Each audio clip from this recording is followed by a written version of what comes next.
Guys, next episode के लिए like का टारगेट 200 है। जैसे ही 200 लाइक्स हो जाएंगे तुरंत अगला एपिसोड आ जाएगा। तो अगर आपको जल्दी से नेक्स्ट एपिसोड चाहिए तो वीडियो को अभी लाइक करो। एपिसोड 66। अब तक आपने पढ़ा, लेकिन मैं वह हर चीज तुम्हें दूंगा जो तुमको पसंद आएंगी, चाहे जो भी हो। हमारे शिव जी में हमें आपको दे दिया और आपको हमें दे दिया, बस इससे ज्यादा हमें और कुछ नहीं चाहिए। जिया ईशान को गले लगाते हुए कहती है। अब आगे जैसे जिया बाहर जाने को होती है, ईशान उसका हाथ पकड़ते हुए कहता है, रुक जाओ, मैं बाहर तक आता हूँ।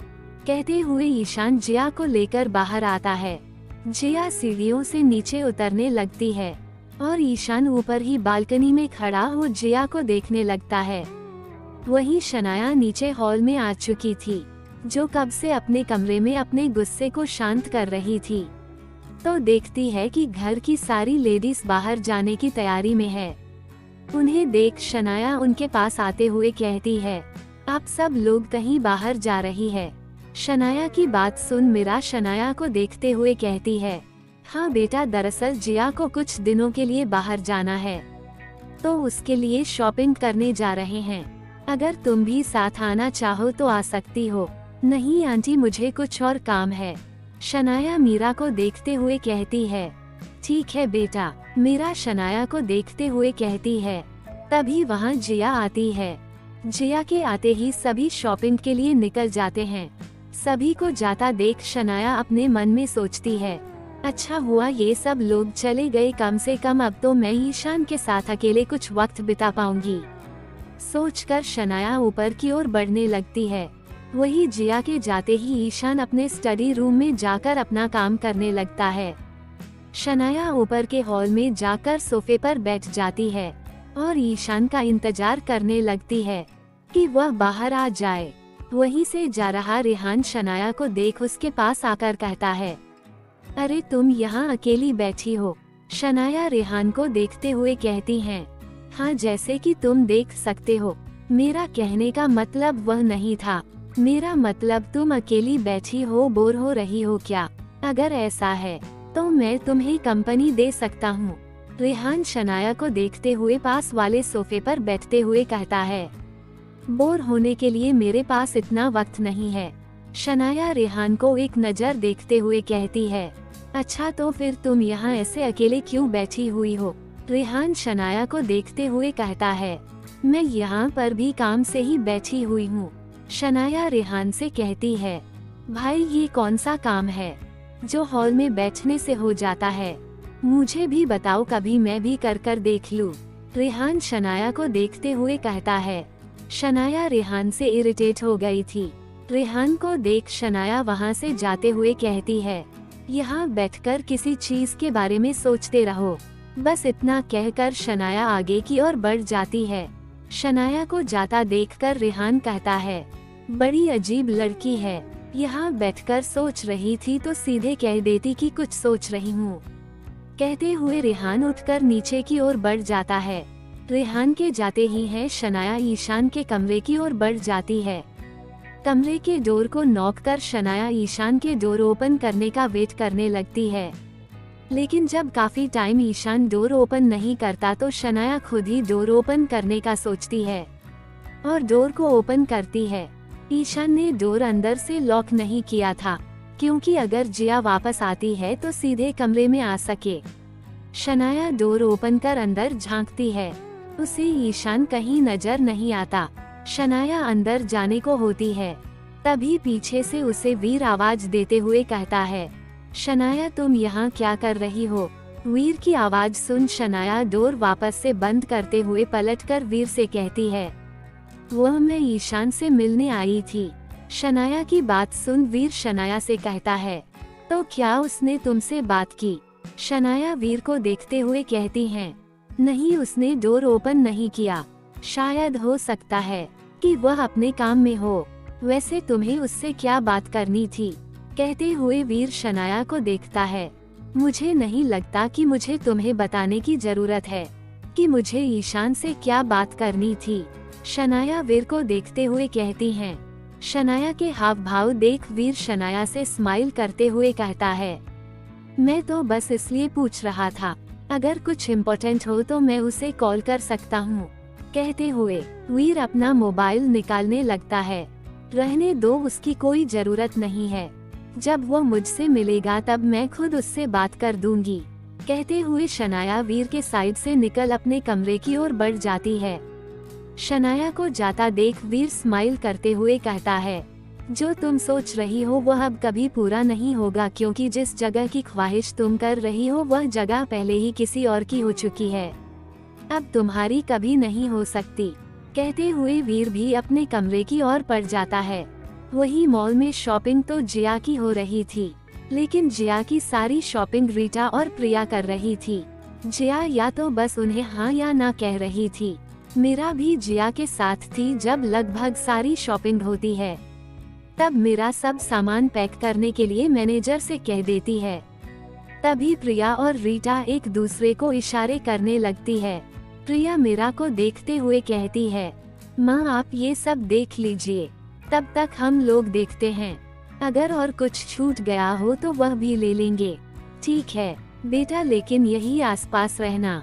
मीरा तीनों को देखते हुए कहती है, ओके मॉम, हम छोटे बच्चे थोड़ी ना है जो गुम हो जाएंगे। प्रिया मीरा को देखते हुए कहती है, तुम मेरे लिए हमेशा छोटे बच्चे ही रहोगे। मीरा प्रिया से कहती है, ओके मॉम। बस 10 मिनट में आए कहते हुए प्रिया और रीटा जिया को उठा अपने साथ ले जाते हैं। उनके साथ जाते हुए जिया पूछती हैं, हमें तो लगता है हमने सब कुछ तो ले लिया है, तो फिर हम और क्या देखने जा रहे हैं। जिया की बात सुन रीटा जिया को देखते हुए कहती हैं, कुछ ऐसा जो हम सबके सामने नहीं ले सके थे।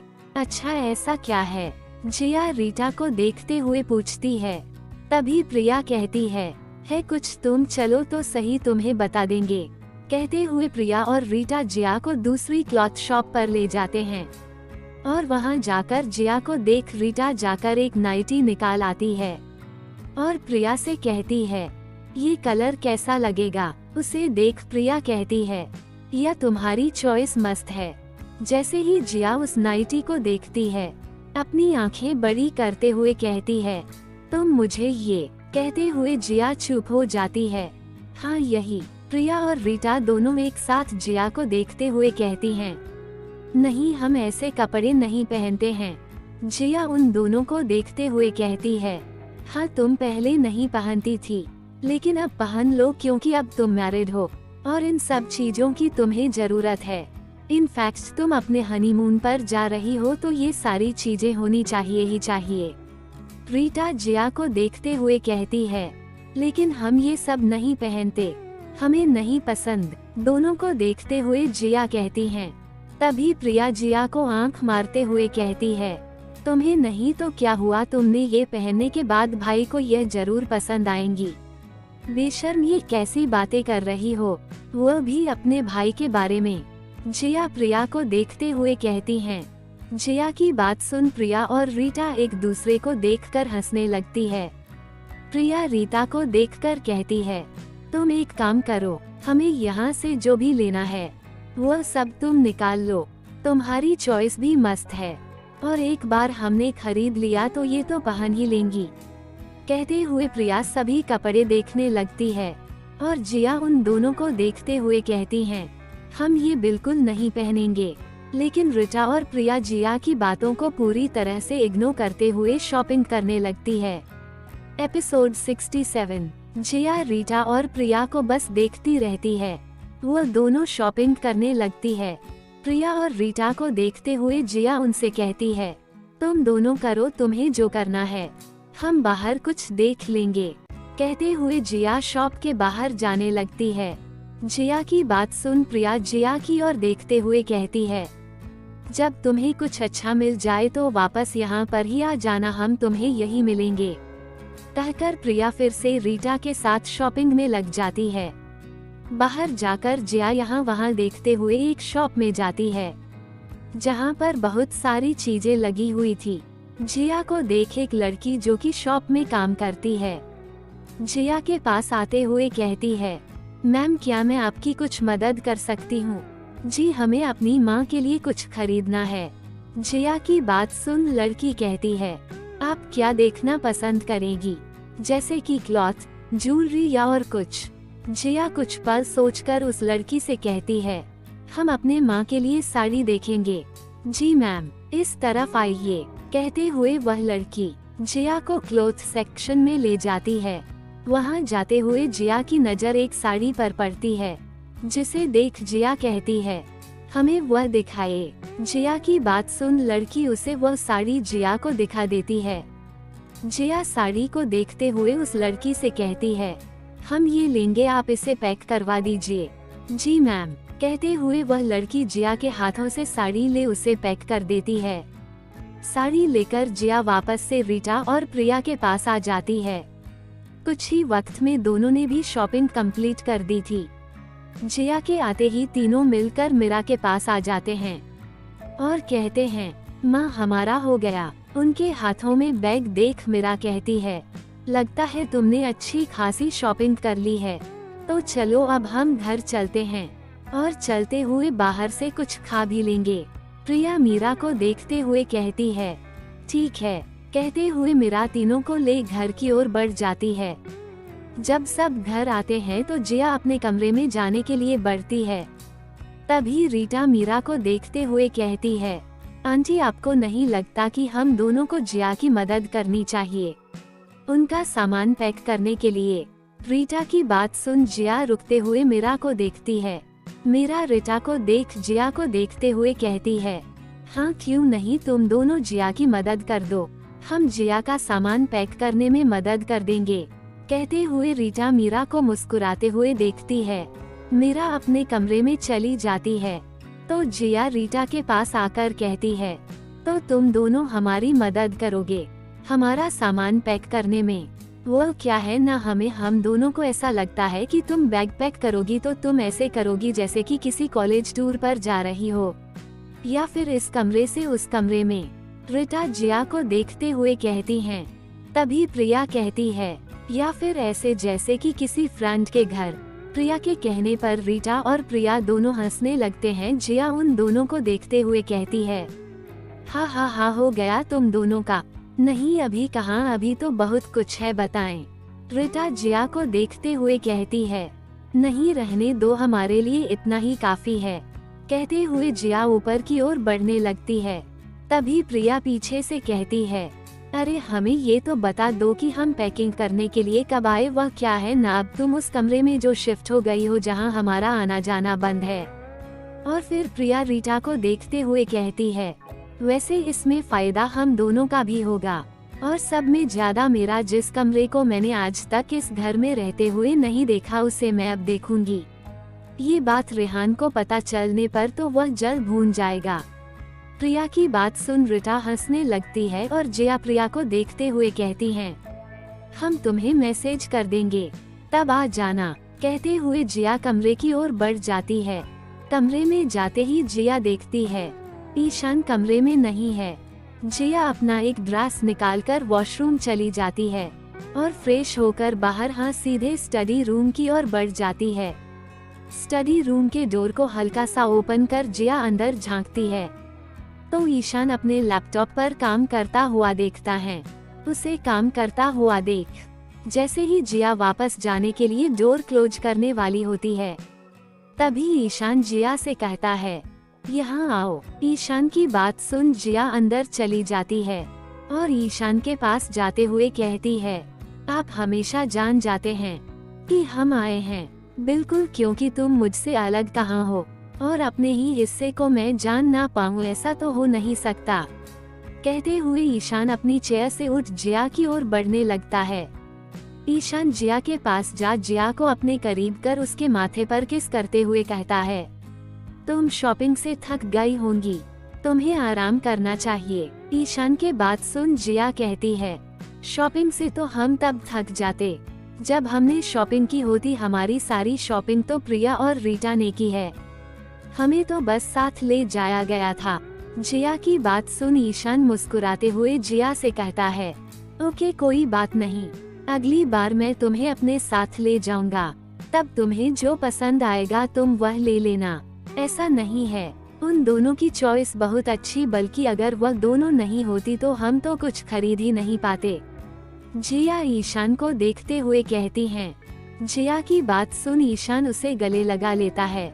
ईशान के गले लग जिया कुछ पल रुक ईशान से कहती है, ईशान जी हम। ईशान वैसे ही गले लगे हुए जिया से कहता है, वह प्रिया और रीटा हमारी मदद करने के लिए कमरे में आना चाहती हैं। क्या हम उन्हें बुला ले? जिया की बात सुन ईशान जिया को देखते हुए कहता है, ये कमरा तुम्हारा भी है, तुम्हें मुझसे पूछने की क्या जरूरत है? नहीं, दरअसल हमें लगा कि आप आपके काम में डिस्टर्ब ना हो। जिया ईशान को देखते हुए कहती है, इट्स ओके, वैसे भी मैं अभी कुछ वक्त के लिए बाहर जा रहा हूँ, जल्दी वापस आ जाऊंगा। ठीक है, चलो तुम भी आराम कर लो। कहते हुए ईशान जिया को अपनी गोद में उठा बेडरूम में लेकर आता है और जिया को बेड पर लेटाकर उसे ब्लैंकेट उड़ाता है और जिया के माथे पर किस करते हुए कहता है, कुछ पल के लिए आराम कर लो, फिर जो करना है वो कर लेना। जी कहकर जिया ईशान को देखते हुए कहता है। ईशान जिया को देख मुस्कुराता है और बाहर की ओर बढ़ जाता है, लेकिन रीटा और प्रिया जिया की बातों को पूरी तरह से इग्नोर करते हुए शॉपिंग करने लगती है। एपिसोड 68। कुछ देर बाद जब जिया की आंख खुलती है तो जिया घड़ी को देखते हुए खुद से ही कहती हैं, क्या हम इतना कैसे सो गए? कहते हुए जिया जल्दी से उठ बेड को सही कर फ्रेश होने चली जाती हैं। वापस आकर जिया प्रिया को मैसेज कर देती हैं। कुछ ही देर में प्रिया और रीटा वहां पर आ जाती हैं। जैसे ही प्रिया और रीटा कमरे में आते हैं, प्रिया कमरे को देखते हुए कहती हैं, OMG भाई का कमरा कितना ऑसम है, भाई ने इसे कितना साफ सुथरा रखा हुआ है। हाँ वो तो है, ये कमरा तुम्हारे कमरे से ज्यादा साफ सुथरा है। रीटा प्रिया को देखते हुए कहती हैं, मेरा कमरा भी साफ ही होता है। प्रिया रीटा को देखते हुए कहती है, हाँ लेकिन उसे माँ साफ करती या करवाती हैं। इस कमरे को अब तक ईशान जी ने ही साफ किया है। जिया प्रिया को देखते हुए कहती हैं, अच्छा अब तो तुम भी उनकी मदद करती होंगी। प्रिया अंदर आते हुए कमरे को देखते हुए जिया से कहती हैं, शायद तुम भूल रही हो, हमें यहाँ आए ज्यादा वक्त नहीं हुआ है और हमारे आने के बाद भी यहाँ सफाई करने जैसा कुछ भी नहीं बचा हुआ था। जिया प्रिया को देखते हुए कहती हैं, हाँ वह तो है, एक काम करो तुम हमें इस कमरे में अकेला छोड़ दो, ये कमरा बहुत खूबसूरत है। हम लोग कमरा देखेंगे और तुम्हारे बैग्स भी पैक कर देंगे। रीटा जिया से कहती हैं, लेकिन हम बाहर क्यों जाए, हम तुम्हारी मदद कर देंगे। जिया रीटा को देखते हुए कहती है, नहीं हमें तुम्हारी मदद नहीं चाहिए। कहते हुए रीटा प्रिया को देखती है। रीटा को खुद को देखता देख प्रिया बैग से उठ जिया के पास आकर उसे डोर की ओर ले जाते हुए कहती हैं, हो सकता है तुम हमें डिस्टर्ब करो कमरा देखने में भी और पैकिंग में भी, इससे अच्छा है तुम बाहर से हो आओ। पैकिंग तो हमारे बैग होने हैं, तो हमको तो यहीं रहना चाहिए और हम भला क्या डिस्टर्ब करेंगे। जिया प्रिया की ओर देखते हुए कहती है, नहीं तुम हमें डिस्टर्ब कर सकती हो, चलो अब तुम बाहर जाओ, हम सामान पैक कर देंगे। कहते हुए प्रिया जिया को कमरे बाहर करने लगती है। तभी जिया कहती हैं, अच्छा ठीक है, लेकिन हमें यहाँ से कुछ लेना है, 1 मिनट रुक जाओ। कहते हुए जिया जाकर उस बैग को उठा देती है जिसमें उसने मीरा के लिए साड़ी ली थी। उस पैकेट को लेकर नीचे की ओर बढ़ जाती है। जिया के बाहर जाते ही रीटा और प्रिया एक दूसरे को देखकर मुस्कुराने लगती है। नीचे मीरा के कमरे के पास जाकर जिया नॉक करती है। जब मीरा डोर ओपन करती है तो जिया को देख मुस्कुराते हुए कहती हैं, अरे बेटा अंदर आ जाओ। कहते हुए जिया को अपने कमरे में ले जाती है। अंदर जाकर जिया बेड पर बैठते हुए मीरा के हाथ में वह पैकेट देती है, जिसे देख मीरा जिया से पूछती है, यह क्या है बेटा, आप खुद देख लीजिए माँ। जिया मीरा को मुस्कुराते हुए देखते हुए कहती है। जिया की बात सुन मीरा उस पैकेट को खोलती है जिसमें बहुत सुंदर सिल्की साड़ी होती है। साड़ी को देख मीरा मुस्कुराती है और जिया से कहती है, वाह ये तो बहुत खूबसूरत है। तुम इसमें बड़ी प्यारी लगोगी। मीरा की बात सुन जिया कहती है, माँ ये हमारे लिए नहीं है, ये हमने आपके लिए खरीदा है। मीरा जिया की बात सुन जिया को देखती हैं और एक पल रुक जिया को गले से लगाकर कहती है, ओ बेटा इसकी क्या जरूरत थी, हमारे लिए तो हमारा सबसे बड़ा तोहफा तुम ही हो। जिया भी मीरा को गले लगाती है और एक पल रुक कर कहती है, माँ हम हमेशा से चाहते थे कि हम आपके लिए कुछ तो ले, और जब हमने इस साड़ी को देखा तो हमें लगा कि यह बस आपके लिए ही बनी है, इसलिए हमने इसे आपके लिए खरीद लिया। ओ मेरी बच्ची तुम्हारा शुक्रिया। मीरा जिया के सर पर हाथ फेरते हुए कहती हैं। ऐसे ही कुछ पल वो दोनों बातें करते हुए वहीं बैठती हैं। कुछ देर बाद रीटा और प्रिया मीरा के कमरे के पास आकर नॉक करते हैं। दोनों को देख मीरा और जिया कहती है, लगता है इन दोनों ने घर का सब काम खत्म कर दिया। कम ऑन मॉम, हमने तो सिर्फ पैकिंग की है, बाकी मुझसे नहीं होता। प्रिया मीरा की ओर देखते हुए कहती हैं और दोनों अंदर आ जाती है। वही शनाया कॉल पर बात करते हुए नीचे आ रही थी। तभी ईशान भी घर वापस लौट आया था। ईशान को देख शनाया कॉल कट कर ईशान की ओर बढ़ने को होती हैं। तभी वीर ईशान के पास आकर कहता है, भाई फ्लाइट कल शाम के जगह दोपहर के लिए कहीं दूँ, तुमको विला जाने के पहले अगर कहीं रुकना हो तो सही रहेगा ना। ठीक है कर दो, कहकर ईशान अपने कमरे की ओर बढ़ जाता है। तभी शनाया ऊपर जाकर अपने असिस्टेंट को कॉल कर कहती है, पता करो ईशान कल कहाँ जा रहा है और मेरी फ्लाइट बुक कर दो उसी वक्त की। कहकर शनाया कॉल कट कर वही रुक ईशान के कमरे की ओर देखते हुए कहती हैं, यहाँ नहीं तो कहीं और सही, लेकिन तुम्हारे करीब आकर ही रहूंगी। तभी जिया ऊपर आकर कमरे में चली जाती हैं। वही खड़ी शनाया ये देख गुस्सा होते हुए पास रखे फ्लावर पॉट पर मारते हुए कहती हैं, ये लंकी इसकी इतनी हिम्मत बढ़ गई कि बिना नॉक किए अंदर चली गई, लेकिन ये अंदर गई ही क्यों है। शनाया वही रुककर फिर से अपने असिस्टेंट को कॉल करके कहती हैं, जल्द से जल्द इस जिया के बारे में मुझे इन्फॉर्म करो, जितना जल्द हो। एपिसोड 69। शनाया वही खड़ी होकर अपने असिस्टेंट के कॉल आने की वेट कर रही थी। कुछ वक्त बीत जाने के बाद शनाया के असिस्टेंट का कॉल आ जाता है। शनाया जल्दी से कॉल रिसीव करते हुए कहती है, बताओ क्या पता चल रहा है। मैम जिया मैम जैसा दिखती है वैसी एक्चुअल में है नहीं, और शायद ना ही वह किसी छोटे घर से है, जैसे कि उनके बारे में बताया गया है सभी को कि वह एक छोटे से सिटी से है। लेकिन उनके बारे में ये पता चला है कि जिस कॉलेज में वह पढ़ती है, दरअसल वो उसी कॉलेज की चेयरवुमन है, और उस कॉलेज के पहले चेयरमैन वीर ओबरॉय थे। लेकिन चेयरमैन चेंज होने की ना ही कोई अनाउंसमेंट हुई है और ना ही यह बात किसी को पता है, शिवाय कॉलेज के कुछ गिने चुने लोगों के।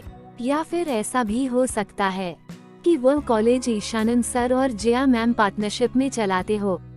और हाँ मैम एक बात और, ईशान सर कल स्विट्जरलैंड जा रहे हैं।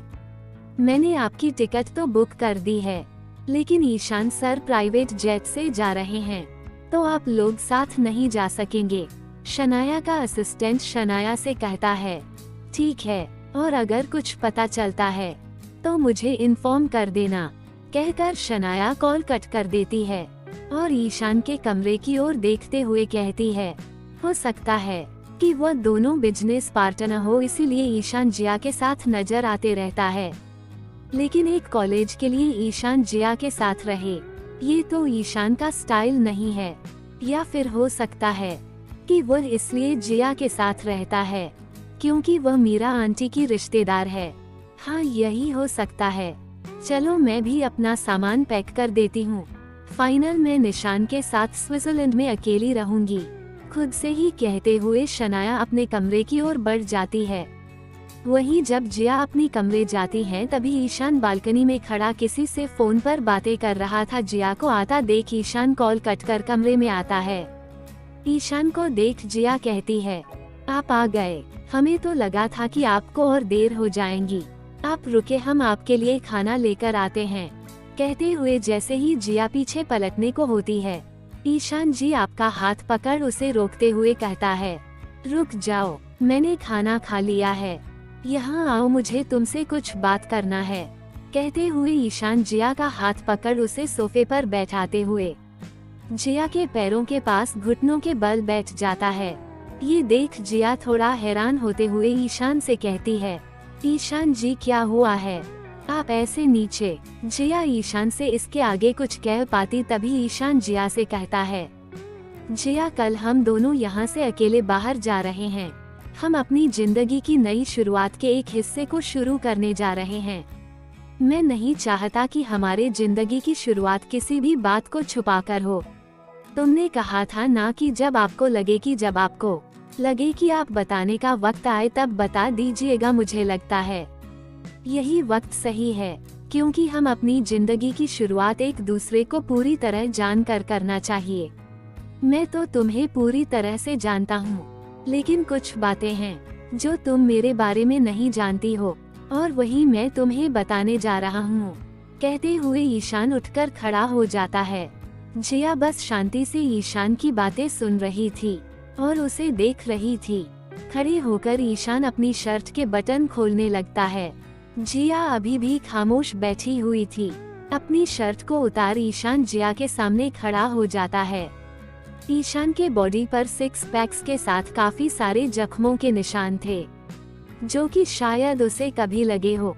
जख्म तो भर चुके थे, लेकिन निशान अभी भी ईशान के शरीर मौजूद थे। ईशान के शरीर के निशान देख जी अपनी जगह से उठकर खड़ी हो जाती है और ईशान के करीब जा उन निशानों को अपने हाथों से छूते हुए कहती हैं, ये सब क्या हुआ है, आपके शरीर पर इतने सारे निशान, वह भी ऐसे। जिया का सवाल सुन ईशान जिया से कहता है, जब हम तरक्की कर रहे होते हैं तो हमें अच्छे के साथ बुरे के साथ सभी के फैसले लेने होते हैं, और इन्हीं कुछ फैसलों की वजह से हमारे काफी दुश्मन भी बन जाते हैं, और कभी कभी वह दुश्मन हमें उनके रास्ते से हटाने की कोशिश करते हैं।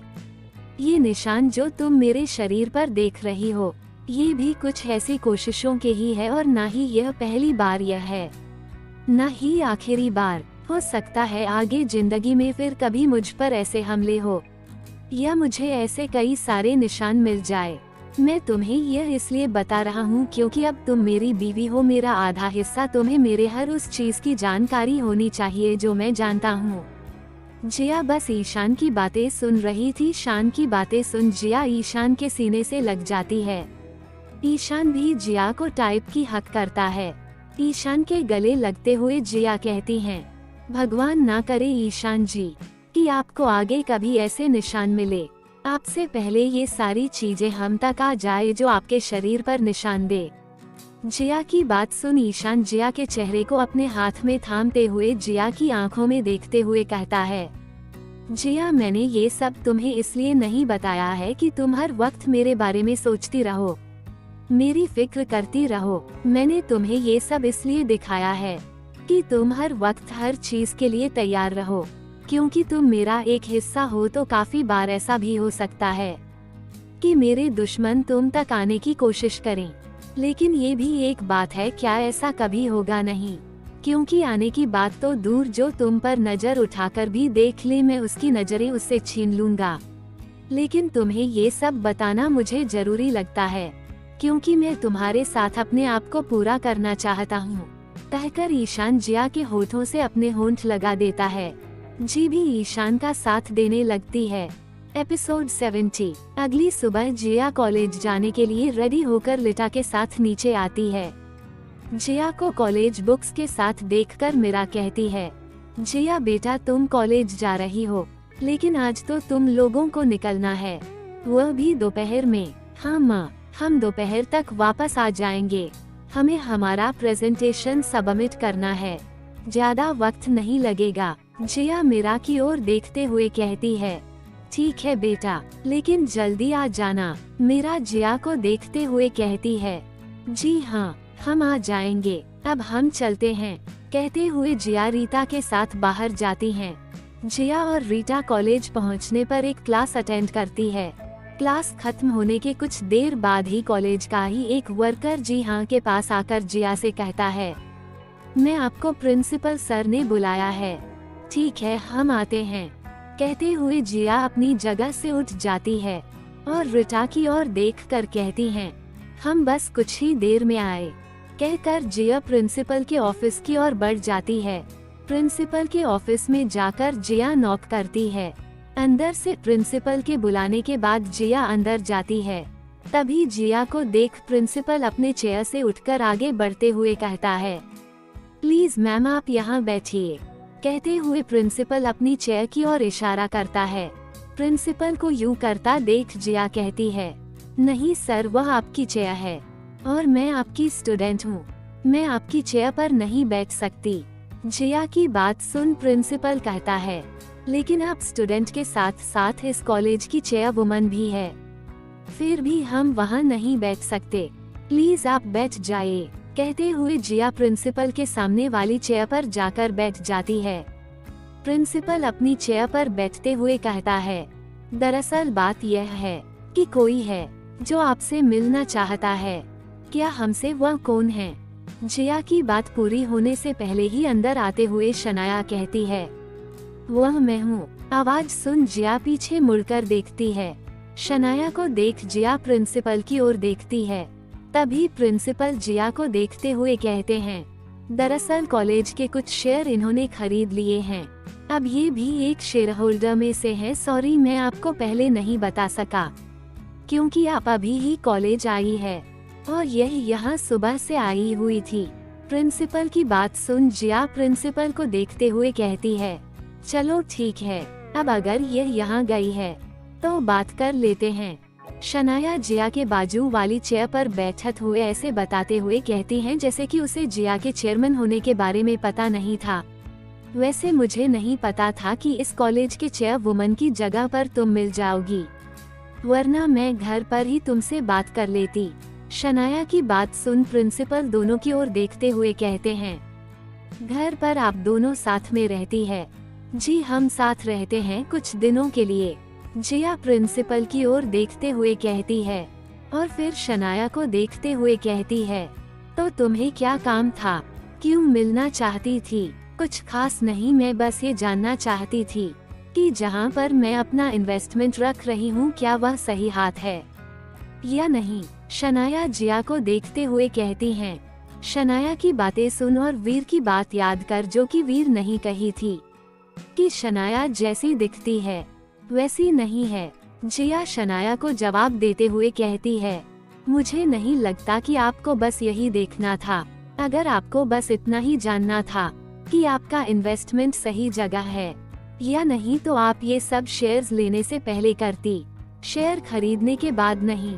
इंटरेस्टिंग, तुम काफी अच्छे लॉयर बनोगी।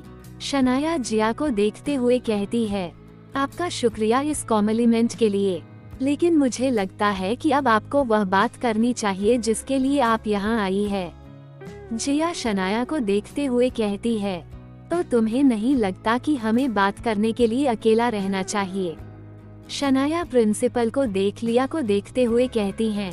प्रिंसिपल अपने चेयर से उठते हुए कहते हैं, एक्सक्यूज मी मैं कुछ देर में आता हूँ। कहकर प्रिंसिपल बाहर की ओर बढ़ जाते हैं। जैसे ही प्रिंसिपल बाहर जाते हैं, शनाया जिया को देख तेरी स्माइल देते हुए कहती हैं, मेरा यहाँ आने का रीजन एक ही है, फिर चाहे इंडिया आने का हो या उस घर में या फिर इस कॉलेज में, वह है ईशान। ईशान का नाम सुन जिया शनाया बातें ध्यान से सुने लगती है। मैंने ईशान को तब से चाहा है जब से मैंने उसे पहली बार देखा है और मेरी जिंदगी में उसके अलावा कभी कोई नहीं आएगा और ना ही उसकी जिंदगी में मैं किसी को आने दूंगी। तो मैं बस तुम्हें ये समझाने आई थी कि जितना हो सके मेरे ईशान से दूर रहो, वरना मुझे नहीं लगता कि यह सब तुम्हारे लिए अच्छा होगा और साथ ही तुम्हारे कॉलेज में बनी तुम्हारे पोजीशन के लिए भी। वह क्या है ना, तुम अभी अभी बिजनेस वर्ल्ड में आई हो और मैं उसके टॉप पर हूँ। शनाया की बातें सुन एक पल रुक जिया मुस्कुराते हुए शनाया से कहती हैं, तो आप यहाँ इस डर से आई है कि ईशान जी और आपके बीच कहीं हम आ रहे हैं, यही ना? लेकिन हमें ये लगता है कि ईशान जी ना कभी आपके थे और ना कभी होंगे और रही बात इस कॉलेज में अपने पोजीशन की, तो हम आपको बता दें हमें बिजनेस में ना ही कभी इंटरेस्ट था, ना है। अगर होता तो हमने अब तक अनाउंस कर दिया होता कि हम इस कॉलेज के चेयर वुमन है। तो इस चीज की धमकी तो आप हमें ना देगी तो ही अच्छा है। जिया की बात सुन शनाया गुस्से में खड़ी होते हुए जिया से कहती हैं, तुम 2 कौड़ी की लड़की, तुम मेरे ईशान को अपना बनाने के सपने देख रही हो, लेकिन ये कभी नहीं होगा। मैं उसे कभी अपने से अलग होने नहीं दूंगी, समझी तुम। शनाया की बात सुन जिया भी अपनी चेयर से उठते हुए कहती हैं, हम मानते हैं कि आप ईशान जी को पसंद करती हैं, लेकिन हम आपको ये भी बताना चाहेंगे कि यह सोच के आप दोनों एक हो सकते हैं, ये सोच सिर्फ आपकी है, ईशान की नहीं। इस बात को आप जितना जल्दी समझ जाए आपके लिए बेहतर होगा। और रही बात हमारी औकात की, तो हमारी औकात तो वह है जहां आप चाहती है लेकिन पहुंच नहीं सकती। अब आपकी बात हो चुकी हो तो हम चलते हैं, हमारी अगली क्लास का वक्त हो चुका है। कहते हुए जिया बाहर की ओर बढ़ जाती हैं। जिया को जाता देख शनाया गुस्से में प्रिंसिपल की टेबल पर रखी जिसे फेंक देती हैं और डोर की ओर देखते हुए कहती है, बस कुछ दिन और, जब मैं ईशान के साथ स्विट्जरलैंड में रहूंगी और उसे अपना बना कर लाऊंगी, तब तुम सब देखती रहोगी। कहते हुए शनाया भी बाहर की ओर बढ़ जाती हैं। दोनों के जाने के बाद जब प्रिंसिपल अपने केबिन में आते हैं, तो केबिन में बिखरी चीजें देखकर प्रिंसिपल खुद से ही कहते हैं, दोनों यहाँ पर बातें कर रही थी या फिर फाइट कर रही थी। अगर ऐसा है तो क्या मुझे सर को बताना चाहिए, शायद बता देना चाहिए। कहते हुए प्रिंसिपल वीर को कॉल कर देते हैं और सारी बातें बता देते हैं। प्रिंसिपल के बात सुन वीर, जो के ऑफिस में ईशान के केबिन में ही बैठा हुआ था, प्रिंसिपल से कहता है, आपका शुक्रिया, मैं आपको बाद में कॉल करूँगा। कहकर फिर अपना कॉल कट कर सामने बैठे ईशान को सब कुछ बता देता है। वीर की बात सुन ईशान एक तेरी स्माइल करता है, जिसे देख वीर ईशान से कहता है, भाई शनाया वहाँ भाभी के पास है, जाकर पता नहीं उसने क्या क्या कहा होगा, उन दोनों में क्या हुआ होगा। इन सब की फिक्र छोड़, तुम स्माइल कर रहे हो, तुम्हें नहीं लगता कि तुम्हें जाकर भाभी को देखना चाहिए, क्योंकि जैसे शनाया है तुम तो जानते हो वो कुछ भी कर सकती।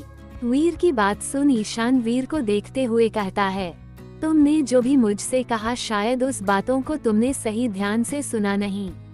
जब प्रिंसिपल अंदर गया था वहाँ पर सामान बिखरा पड़ा हुआ था, लेकिन जिया केबिन से बाहर पहले से निकली थी, वो भी एकदम ठीक ठाक। इसका मतलब सामान जिया ने नहीं फेंका और ना ही उस पर फेंका गया है। इसका मतलब शनाया ने सारा सामान नीचे फेंका है। इसका मतलब जिया की फिक्र करने की बात बिल्कुल नहीं है, क्योंकि जितना मैं शनाया को जानता हूँ वह गुस्से में किसी के साथ कुछ भी कर सकती हैं। लेकिन जिया ने उसे मुंहतोड़ जवाब देकर बाहर आ गई थी, तभी शनाया ने सामान की तोड़फोड़ की है। और फिर ईशान खुद से ही कहता है, मुझे तुमसे यही उम्मीद थी जिया। गाइज, नेक्स्ट एपिसोड के लिए लाइक का टारगेट 200 है।